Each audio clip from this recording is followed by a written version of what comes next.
Rastia, dneska druhý místo, co se týče slovenského poháru, takže druhý nejrychlejší Slovák, celkově čtvrtý.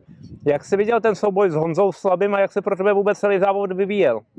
No ja som bol vôbec prekvapený, že sme sa stretli presne hodinu, tuším hodinu 12 sme plávali a sme sa stretli v depe, tak sme na seba tak pozreli, že čo tu robíme 1:12 a na ňoho na mňa.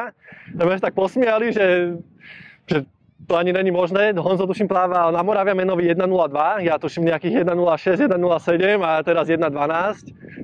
Takže sme sa tak posmiali a na bicykli som išiel trošku pomalšie, ale časom som išiel strašne dobre, tak som pridával docela. On sa pekne zviezol, asi 10 km išiel on vpredu, ale zvyšných 170, či koľko to bolo ja. Takže to bolo super a na behu ja už som aj tušil, že po tom bicykli, že som si to celé odťahal a že bude mať Honzo viacej síl. Potom som aj padol na občerstvovačke a už mi utiekol a tak to dopadlo, že skončil predo mnou tých pár minút.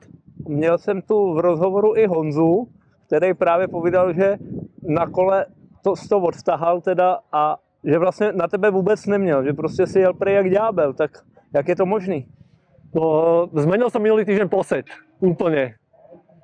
Tak asi tým to bude, lebo ničím iným by to byť nemohlo, keďže som mal, ešte včera som mal odbicyklovaných 1995 km na bicykli v tomto roku, takže z tréninku to asi nebude, čiže jedine ten posed môže byť ten dôvod.